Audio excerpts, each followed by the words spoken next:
माता पिता के बुढ़ापे का सहारा। आज सुमन आसमान को निहार रही है क्योंकि उसे आसमान में हवाई जहाज नजर आ रहा है जो शायद उसके बेटे को उससे कहीं दूर, उसके गांव से दूर लेकर जा रहा है। आंखों में आंसू बहे जा रहे हैं, लेकिन वह अपने दिल की बात किसी को बता नहीं पा रही है। होठ कांपते कांपते रुक जाते हैं क्योंकि उसे डर है कि कहीं उसके आंसुओं को उसके पति दीनानाथ ना देख लें। तभी उसे पीछे से आवाज आती है। दीनानाथ जी बोले, अरे सुनती हो, मैं थोड़ा खेत की तरफ जा रहा हूँ। रामू काका ने मुझे कुछ सलाह के लिए बुलाया है। मैं जानता हूँ तुम्हारा मन बिल्कुल नहीं है कि तुम कोई काम करो, लेकिन मैं चाहता हूँ तुम खाना खा लो ताकि दवाई खा सको। ऐसा बोलकर दीनानाथ चले जाते हैं और सुमन चुपचाप वहां रखे हुए पलंग पर बैठ जाती है। उसे याद आता है कि यह पलंग उसने रवि के लिए ही खरीदा था जब वह स्कूल में था और उसे सोने में दिक्कत होती थी। और आज वह दिन है जब रवि अपने परिवार के साथ कहीं दूर घर बसाने, नौकरी ढूंढने जा चुका है। सुमन उठकर किचन की तरफ जा रही है कि उसी समय उसकी पड़ोसन सुनैना आ जाती है और पास आकर कहती है, क्या अब तक तुम रो ही रही हो? अरे उसे गए तो 2 दिन हो गए। अब वह अपनी पत्नी और बच्चों के साथ खुशी खुशी अपने घर में रह रहा होगा और तुम यहाँ आंसू बहा रही हो। सुमन बोली, बचपन से लेकर आज तक मैंने उसका ध्यान रखा है। उम्मीद नहीं थी कि वह अपने माँ बाप और गांव को छोड़कर हमेशा के लिए चला जाएगा। माँ हूँ उसकी, याद तो आएगी। रोते हुए सुमन बोली। फिर सुनैना ने कहा, अब तुम अपने बेटे को भूलने की कोशिश करो। चला गया वह पंछी अपने पिंजरे को छोड़कर। अब भला वह वापस हमारे गांव में क्यों आएगा? और आएगा भी तो सिर्फ 2 या 4 दिनों के लिए। अरे वह पीछे गली वाली प्रमिला का भी यही हाल हुआ। उसने तो अपने बेटे को शहर इसलिए भेजा था कि वह वहां जाकर प्रमिला की मदद कर पाए, लेकिन देखो ना, बेटा तो वापस आया ही नहीं। मुंह बनाते हुए सुनैना बोली। फिर सुमन बोली, नहीं नहीं, मेरा रवि ऐसा नहीं है। पहले तो वह मेरा बहुत ख्याल रखा करता था। यह बात अलग है कि तब वह बहुत छोटा भी था। सुनैना बोली, तुम जानो और तुम्हारा काम। मैं तो थोड़ी शक्कर लेने आई थी। मेरे घर मेहमान आ रहे हैं ना, और दुकान खुली नहीं है। हो सके तो 1 कटोरी शक्कर ही दे दो। सुनैना तो वहां से चली गई, लेकिन उसकी बातें सुमन के दिल पर जहर सी लग रही थीं। उसे मन ही मन यह डर होने लगा कि कहीं सच में ऐसा ना हो जाए कि रवि वापस ही ना आए। धीरे धीरे 2 महीने बीत गए। जब भी रवि का फोन आता, सुमन दौड़कर पोस्ट ऑफिस पहुंच जाती है, जहां वह जी भर रवि से बात कर पाती है।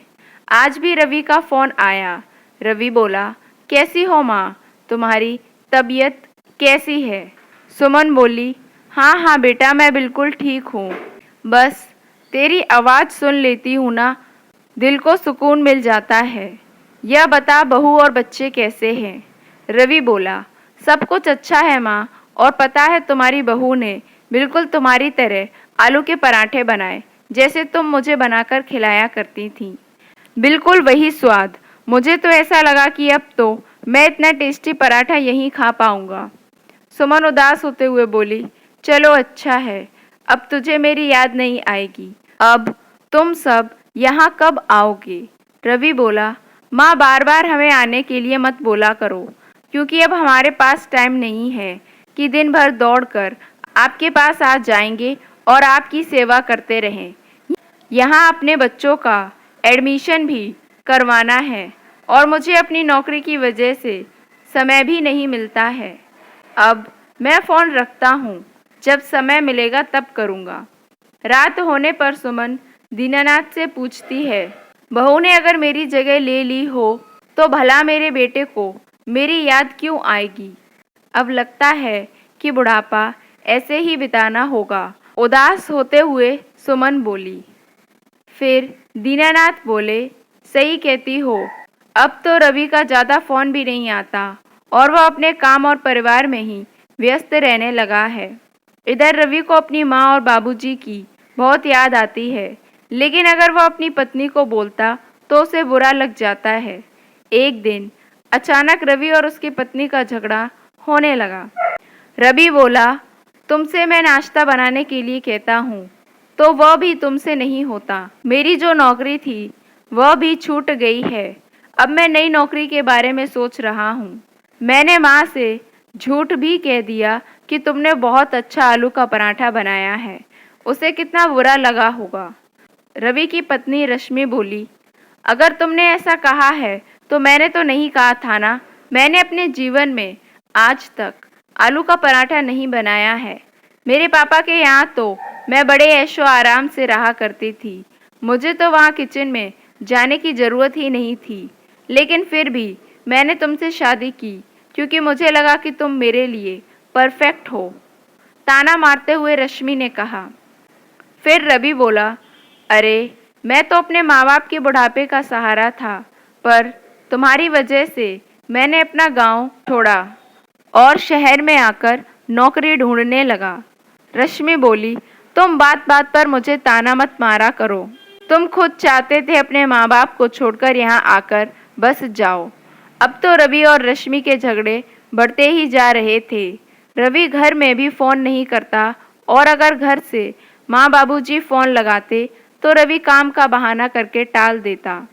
अब उसे भी अपने माँ बाप बोझ लगने लगे और वह सोचने लगा कि जल्द से जल्द वह अपने लिए शहर में ही नया घर ले ले ताकि किसी प्रकार की दिक्कत ना हो।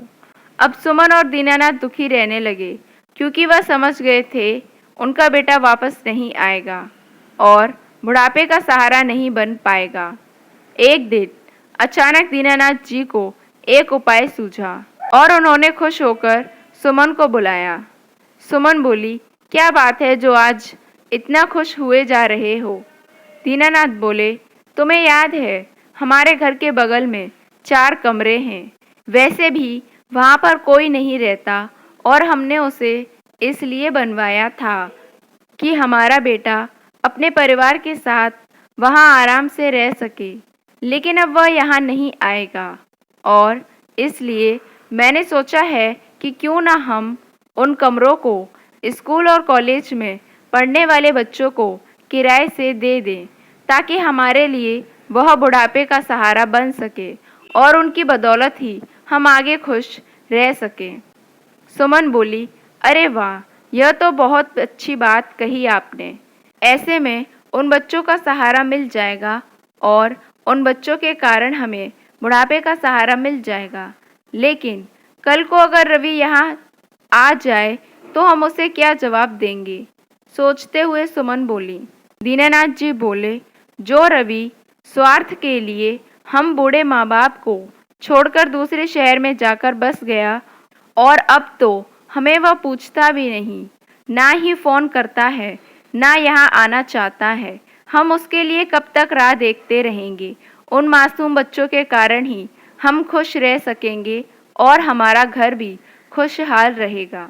कुछ ही दिनों में उन 4 कमरों में कई सारे बच्चे आ गए जो किराए से रहने लगे और साथ ही साथ खाली समय में सुमन और दीनानाथ जी के साथ आकर बातें करने लगे, जिससे सुमन और दीनानाथ जी को बहुत अच्छा लगने लगा और दिन भर की थकान और दुख दर्द खत्म होने लगा। किसी तरह जब यह बात रवि को पता चली तो उसे बहुत बुरा लगा कि उसके ही माता पिता ने ऐसा किया, लेकिन वह समझ चुका था कि उसने भी अपने माँ बाप को छोड़कर अच्छा नहीं किया। तभी वहाँ पर किराए पर रहने वाला एक बच्चा आकर कहता है, ताऊ जी, क्या हमें कभी किसी का दिल नहीं दुखाना चाहिए? दीनानाथ बोले, नहीं बेटा, हमें किसी का भी दिल नहीं दुखाना चाहिए, क्योंकि जब भी हम किसी का दिल दुखाते हैं तो कहीं ना कहीं हम गलत कर रहे होते हैं, जो हमें उस समय समझ नहीं आता। ऐसे में अच्छा होगा अगर हम सबको खुश रखें तो हम हमेशा खुश रह सकते हैं और हमेशा उम्मीद उन्हीं से रखो जो तुम्हारे उम्मीद पर खरे उतर सकें। बच्चा तो वहाँ से चला गया, लेकिन सुमन और दीनानाथ समझ चुके थे कि उनकी खुशी उनके हाथ में ही है और अब उन्हें किसी की ज़रूरत नहीं है बुढ़ापे के सहारे के लिए, क्योंकि उनका सहारा अब वे खुद ही हैं। कहानी की सीख। आज के वैश्विक समाज में घर से दूर जाना मजबूरी है। मजबूर होकर ही कोई इतना बड़ा फैसला ले पाता है, परंतु घर परिवार को संभालने की जिम्मेदारी से दूर कभी नहीं भागना चाहिए।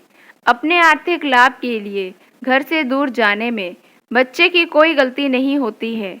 हर कोई चाहता है कि वह अपने घर वाले के पास रहे, लेकिन भविष्य की चिंता और जिंदगी के उतार चढ़ाव ही हमें अपनों से दूर करते हैं। ऐसे माहौल में दोनों को एडजस्ट करना चाहिए, थोड़ा बच्चों को तो थोड़ा पेरेंट्स को भी, लेकिन कभी नहीं वाला अवसर कभी नहीं आए।